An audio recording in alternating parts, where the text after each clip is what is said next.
Thanks for tuning into Talking Point. I'm your host, Niraj Shah. Our guest today is Rajiv Batra, head of Asia ex Japan and China equity strategist at JP Morgan. Rajiv, welcome to the show. Thanks for taking the time out. I hope all is well. Just wondering, what are your thoughts around what the world markets do in a year which is fraught with election risk as well as geopolitical election calendar and the geopolitical risk being as heavy as they are? As you have rightly pointed out, 2024 is a record-breaking year for elections, with elections taking place in 77 countries. Although the US elections are arguably the one race which will going to have a broad global consequences.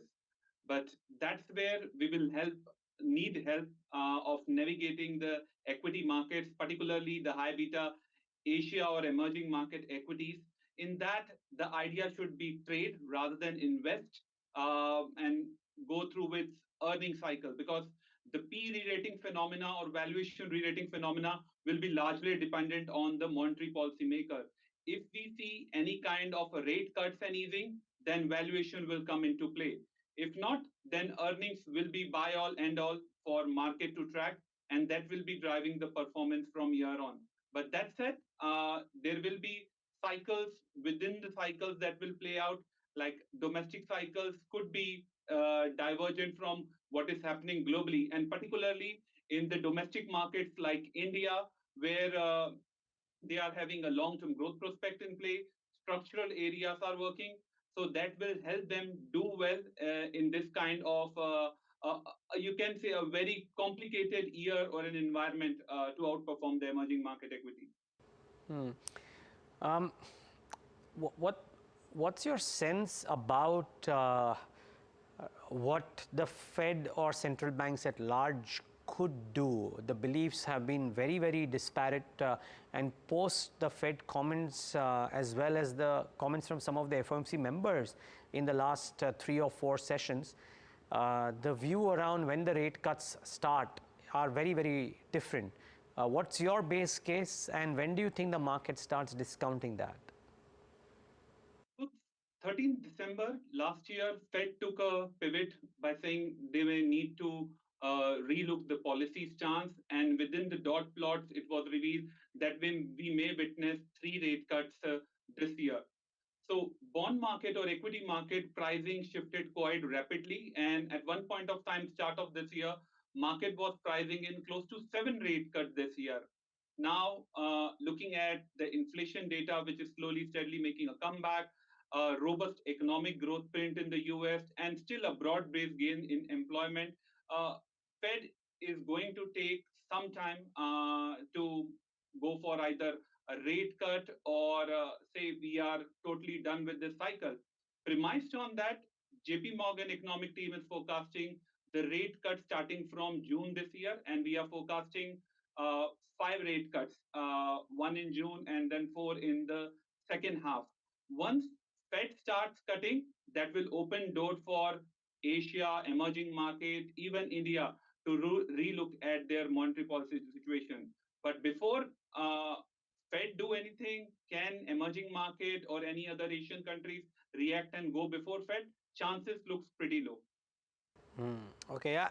And to an extent, the Reserve Bank of India in the policy meeting earlier kind of highlighted to that effect as well, that the eyes on the globe, and of course they also mentioned about the global debt sustainability, but it seemed in some fashion that central banking, global central banking would probably drive risk assets.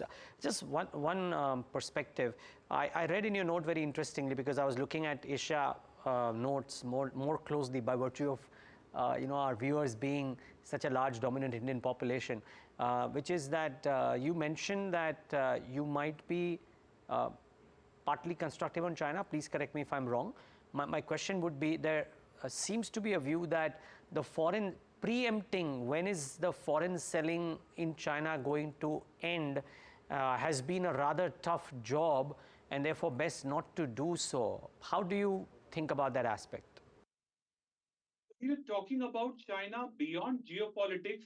Investors are searching for answers regarding when the physical property markets may settle, when business and consumer confidence may recover, and how policymakers will resolve local government leverage, banking, NPLs, and financial tail risk. Hence, investors have approached China equities more tactically based on event driven catalyst and extreme position or valuation. Now, when we look at MSCI China, it is now trading below to close to our 2024 bear case target and clearly in the buying zone. The relative performance gap, if you look China versus rest of Asia, it is currently at extreme wide. Even within the China, the A share, H share premium are at a record high level. Hence, we believe a sharp reversal could occur if market support measure materializes, and this is driving our tactical overweight recommendation on China. So, but again, I mean, it kind of coincides with the other view that you put out that unless you mentioned that Asia Pacific returns will be front-ended in 2024. So, is there a correlation out there that China, because it's trading at the valuations that it is, sees some bounce naturally so, and that leads to Asia Pacific markets at large seeing an uptick? Part two of my question: can Indian markets, which from an optical perspective are expensive, or actually from an actual perspective are expensive on the Nifty, can they participate in this front-ended uptick for Asia Pacific in 2024? Last September, we argued that Asian equities were troughing and would soon see upside, and we expected MXASJ, that is MSCI Asia ex Japan Index, to reach 660 by January of this year. So MSCI Asia ex Japan surpassed 640 levels by the year end, and it was up from lows of 580 during last October. Now, with this benign US setup, markets are likely to keep trading higher and may absorb any minor risk event. In this context, there are a lot of laggards in Asia equity space that may start to catch up in this scenario. Now, there are many signs that this has been happening since last week of December, like price action in Asia is broadening out, but it isn't yet extremely elevated. The momentum factor has started to underperform and also looks quite crowded. Now, when we look by markets level, the most prominent laggards are still China, Hong Kong, and Thailand. So they are yet to catch up and yet to discount the Goldilocks scenario, which other equities are discounting globally. In case of India, I will say that uh, right now the stronger growth trajectory in India is help justifying their higher valuations for the country, which is a big question mark most of the investors are putting. And remember, India is one such market which has consistently outperformed emerging markets for last 2 decades. And the reason behind is very simple. Growth is a scarce commodity globally, and particularly in today's environment. Hence, foreign investors do take into account relative growth, that is your growth versus a peers over there, not just the valuation only to take a call. And most importantly, foreign investors are growth tourists. They invest in the destinations that offer them premium growth compared to either developed market or other regions. India is offering that growth endlessly year after year. Hence, they are deserving this premium and valuation.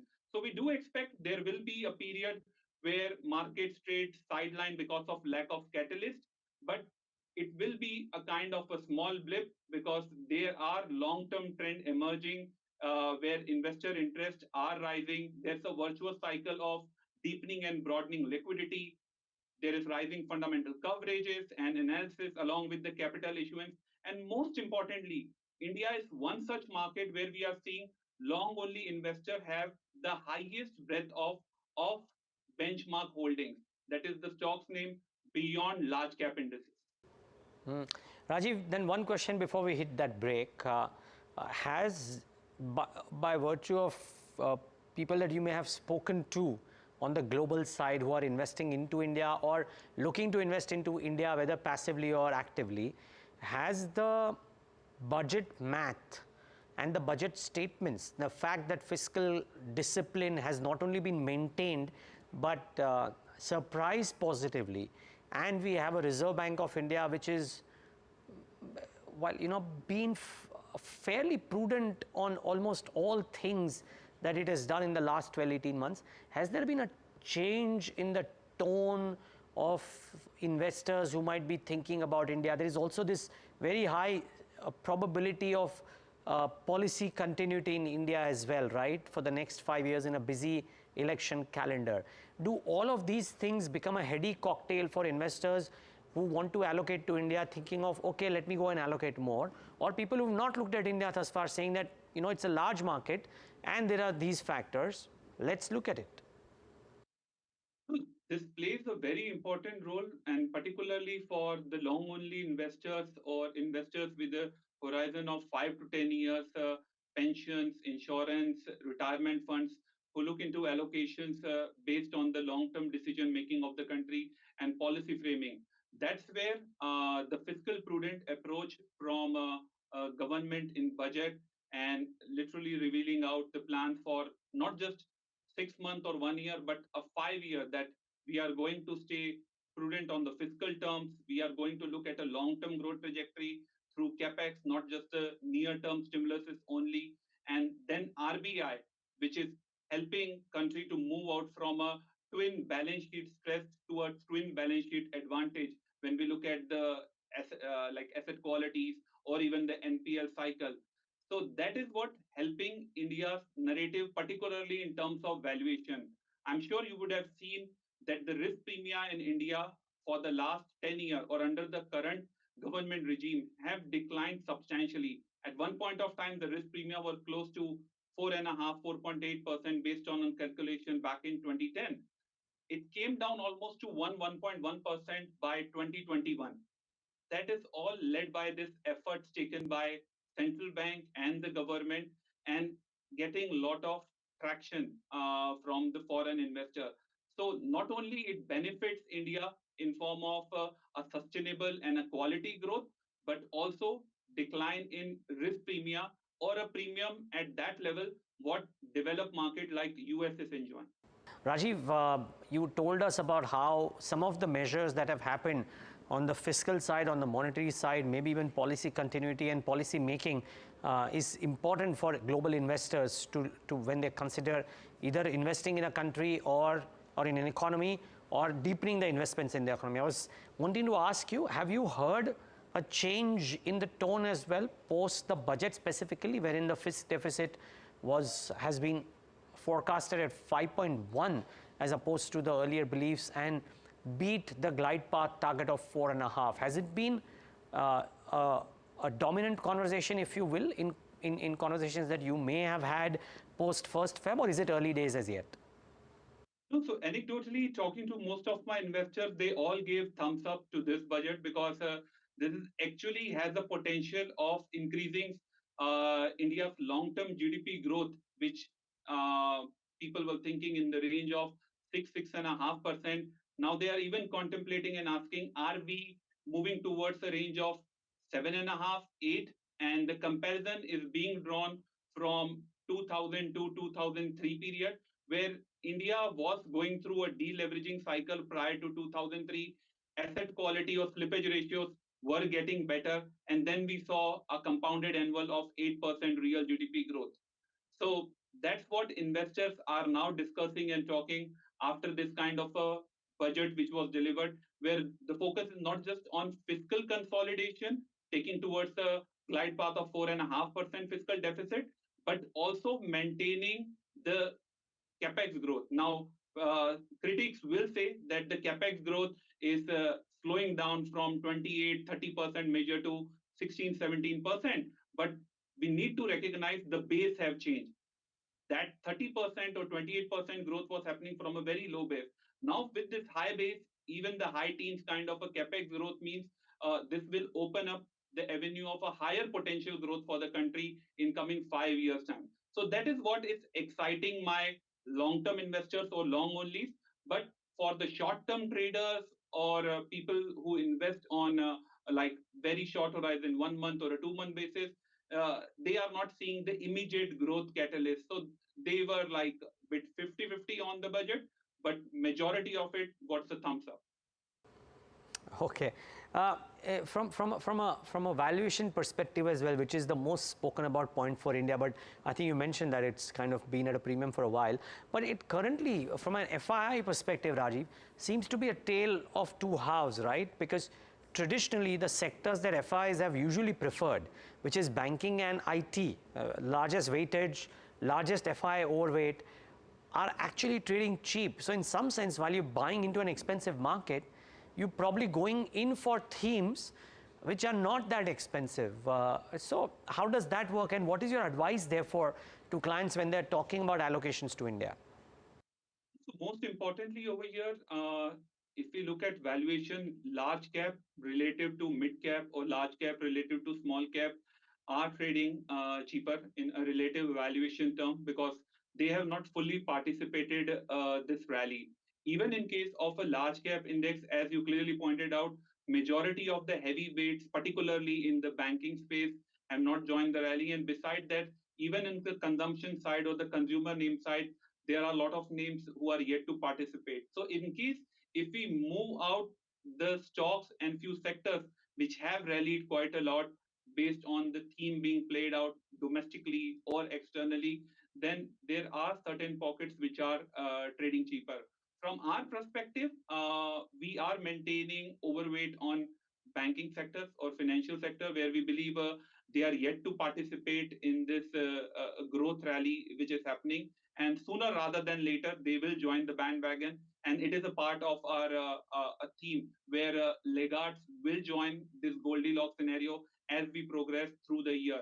Beside that, selective consumer names and even IT names, heavyweight large cap IT names may also do well. It's interesting you have that view. I'm just trying to understand commentary from IT companies, or actually, we are looking at this commentary from, let's say, Cognizant, who the CEO is saying that we don't know what we don't know.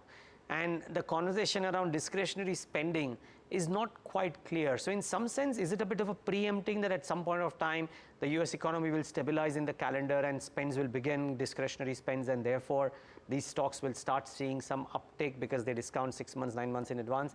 What's the rationale behind IT services at large, be it India or some of the other businesses existing worldwide or in Asia? Neeraj, the narrative has changed.